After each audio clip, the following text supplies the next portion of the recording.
그날 병원 복도에서 나는 소리쳤다. 어머니, 제 엄마 일에 왜 마음대로 끼어드세요? 나는 1시간 뒤 같은 복도에서 그 손을 붙잡고 울었다. 어머니, 제가 정말 크게 잘못했어요. 하지만 그때는 몰랐다. 시어머니가 40년간 품고 살아온 비밀을, 전당포에 맡긴 금반지에 담긴 진짜 이유를, 그리고 1986년 봉제 공장에서 시작된 놀라운 인연을. 나는 수진, 35세. 친정엄마 여정씨가 신부전 진단을 받은 뒤 일주일에 3번 투석을 받고 있다. 남편 준호는 야근으로 바쁘고 시어머니 영분 씨는 관절염으로 계단 오르기 힘들어 하셔서 자연스럽게 병원 간병은 내 몫이 되었다. 매일 오후 6시 퇴근과 동시에 병원으로 향하는 게 일상이 됐다. 그런데 이상한 일이 벌어지기 시작했다. 분명히 투석비며 약제비며 밀린 게 있는데 전산을 확인하면 항상 완납으로 표시되어 있었다. 원무과 직원은 말했다. 다른 분이 익명으로 납부하고 가신다고. 꼭 익명 처리해달라며 신신당부하신다고. 누가? 친척들은 모두 멀리 살고 엄마 친구들은 경제적 여유가 없다. 며칠 뒤 시댁에 반찬을 가져다 주러 갔다가 우연히 발견했다. 부엌 싱크대 모서리에 놓인 작은 봉투. 거기에 연필로 삐뚤삐뚤 적힌 글씨가 있었다. 여정 언니 약값 이번 달 투석비. 심장이 쿵 떨어졌다. 설마 시어머니가? 그날 밤 준호에게 넌지시 물어봤지만 그 역시 몰랐다. 다만 요즘 어머니가 자주 외출하신다고만 했다. 고마움보다 먼저 올라온 건 자존심이었다. 왜 내 엄마 일을 시어머니가? 우리가 그렇게 불쌍해 보이나? 우리가 돈 없어서 못 낸다고 생각하시는 건가? 속에서 뜨거운 무언가가 치밀어 올랐다. 토요일 오전 엄마와 함께 외래 진료를 마치고 병원 복도로 나왔다. 멀리서 큰 장바구니를 든 시어머니가 숨을 헐떡이며 뛰어오고 있었다. 손에는 보온용기가 들려 있었고 이마에는 땀이 맺혀 있었다. 수진아, 미역국 끓였어. 투석하면 속이 쓰리다고 하던데. 따뜻하게 데워서 드시라고 해. 그때 시어머니가 원무과 쪽을 힐끗 쳐다보는 모습을 봤다. 그 순간 내 머릿속 경고등이 번쩍 켜졌다. 또 병원비 내러 오신 거구나. 참았던 화가 폭발했다. 어머니, 제 엄마 문제에 왜 마음대로 개입하세요? 병원비도 반찬도 저희가 알아서 해요. 생색 내려는 거면 그만하세요. 말이 폭포수처럼 쏟아졌다. 주변 사람들이 우리를 쳐다보기 시작했고 엄마는 점점 창백해졌다. 간호사가 나서서 말렸지만 멈추지 않았다. 준호가 뛰어와 내 팔을 붙잡았지만 화는 가라앉지 않았다. 왜 다른 집 어른이 우리 일에 끼어들어야 하느냐고, 우리를 그렇게 비참하게 만들지 말라고 소리쳤다. 시어머니는 한마디 변명도 하지 않으셨다. 그냥 말없이 장바구니를 바닥에 내려놓고 조용히 돌아서셨다. 그 뒷모습이 왠지 무척 작고 쓸쓸해 보였지만 그때는 그런 걸 볼 여유가 없었다. 미역국에서 올라오는 따뜻한 김이 복도에 퍼졌지만 나는 그 온기마저 무시했다. 그날 밤부터 익명 납부는 더 이상 들어오지 않았다. 우산이 접히듯 현실의 무게가 고스란히 내 어깨 위로 떨어졌다. 약값, 검사비, 간병비 하나하나 직접 내다 보니 가게에 적자는 부담이 됐다. 다음 날 오후 시댁에 약을 전해주러 갔다. 초인종을 눌러도 대답이 없어 열쇠로 문을 열고 들어갔다. 집안은 조용했고 부엌 식탁 위에 얇은 노트 한 권이 펼쳐져 있었다. 표지에는 가계부라고 적혀 있었다. 내용을 보는 순간 온몸에 소름이 돋았다. 2월 7일 여정 언니 약제비 부족분 15만 원 현금 납부. 2월 12일 간병인 휴무일 미역국과 반찬 배달.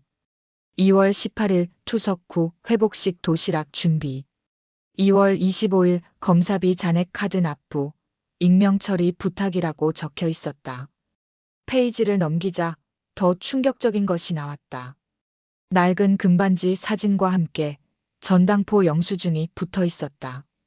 그 옆에 시어머니 필체로 적힌 메모가 있었다. 새댁 마음 다치지 않게 조용히. 욕은 내가 먹어도 된다. 여정 언니 몸이 빨리 나았으면. 숨이 막혔다.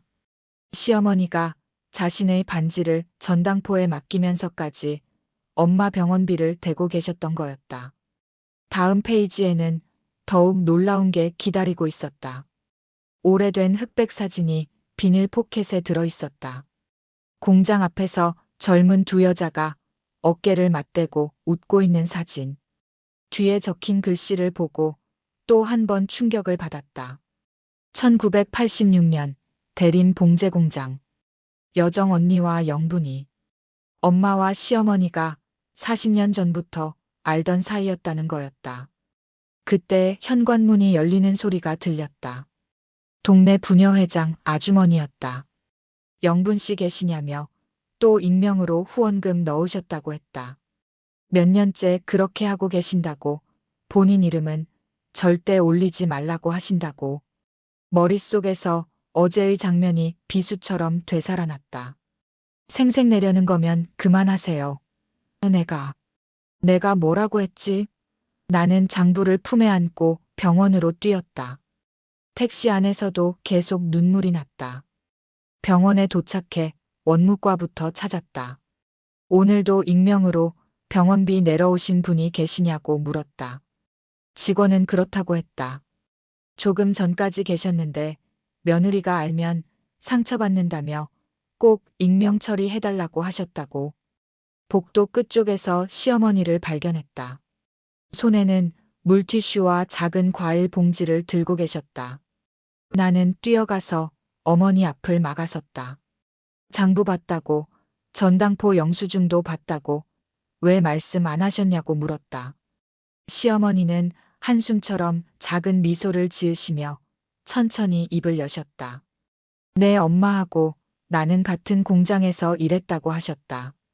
1986년 대림동 봉제 공장에서. 시어머니의 목소리는 40년 전 기억 속으로 빠져들고 있었다. 갓 시집 와서 재봉틀에 손목을 다쳤을 때 이야기를 해주셨다. 병원비가 없어서 울고 있는데 여정 언니가 도시락 반찬을 나눠주고 약은 수당도 조금씩 보태줬다고. 그 돈으로 손목이 붙었고 다시 바느질해서 시아버지 폐병 치료비도 될 수 있었다고. 40년 전에 받은 은혜가 평생 마음에 남아 있었다고 하셨다. 그래서 엄마 병원비를 내는 게 아니라 그렇다고 해야 맞다고, 40년 전 은혜를 이제야 조금 갚는 거라고. 내가 알면 자존심 상할까봐 숨겼는데 오히려 내 마음을 더 아프게 했다며 미안해 하셨다. 나는 바닥을 바라보며 서 있었다. 어제 내가 던진 말들이 발목을 붙잡고 놓지 않았다. 제 자존심만 생각했다고, 엄마 마음도 어머니 마음도 전혀 안 봤다고 사과했다. 그때 병실 안에서 엄마의 약한 목소리가 들렸다. 영분 씨, 좀 도와달라고. 시어머니는 잠시 머뭇거리시더니 내게 물티슈를 건네며 병실로 들어가셨다. 나도 따라 들어갔다. 엄마가 침대에 기대어 힘겹게 웃고 계셨다. 어제 내가 복도에서 소리친 거 다 들었다고 하셨다. 하지만 안다고, 시어머니 마음이 본인 마음과 똑같다는 걸. 우리 세대는 말보다 손으로 먼저 움직였다고, 고마움을 말로 표현하는 게 서툴렀다고. 시어머니가 어제 가져오신 미역국을 다시 따뜻하게 데워서 엄마 앞에 내려놓으셨다. 투석하면 짜면 안 된다며 싱겁게 끓였다고 하셨다. 엄마가 고개를 끄덕이며 한 숟가락 떠드셨다. 나는 그 장면을 보며 가슴이 터질 것 같았다. 어제 같은 복도, 같은 사람들이었는데 이렇게 다른 온기가 흐를 수 있다니. 그날 저녁 우리 가족은 작은 테이블을 사이에 두고 마주 앉았다. 내가 준비해온 계획을 말씀드렸다. 가족 의료비 통합 통장을 만들어 준호와 내가 매달 자동이체할 것, 모든 의료비 지출을 투명하게 공개할 것, 반찬과 간병 스케줄 분담표를 만들어 함께 돌볼 것, 그리고 시어머니께 깊이 고개를 숙였다. 어제 한 말들을 진심으로 사과드렸다. 내 자존심이 사랑보다 앞섰다고. 시어머니가 내 손을 감싸주셨다. 사람 마음은 고무줄 같다고. 확 늘어날 때가 있지만 끊어지지만 않으면 다시 제자리로 돌아온다고. 오늘 우리는 돌아왔다고 하셨다. 며칠 뒤 원무과에서는 더 이상 익명 납부가 보이지 않았다. 대신 가족 통합 결제로 바뀌었다. 복도에서 만난 간호사가 웃으며 말했다. 요즘 표정이 많이 편해졌다고. 저희가 진짜 같은 편이라는 걸 깨달았다고 답했다. 엄마가 투석을 마치고 휠체어에 앉으셨다.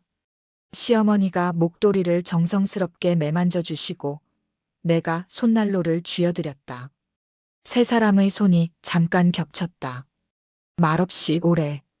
그날 나는 깨달았다. 은혜는 소리 없이 도착하지만 오해는 소리를 키운다는 것을. 진짜 사랑은 생색내는 게 아니라 방식이라는 것을. 그리고 진정한 효도는 누가 더 많이 냈는지 계산하는 게 아니라 누가 덜 상처받게 할지를 먼저 생각하는 마음이라는 것을. 40년 전 받은 작은 친절이 40년 후 큰 은혜가 되어 돌아왔다. 그리고 나는 이제 안다. 내가 받은 이 사랑을 언젠가 다른 누군가에게 조용히 전해줄 것이라는 걸.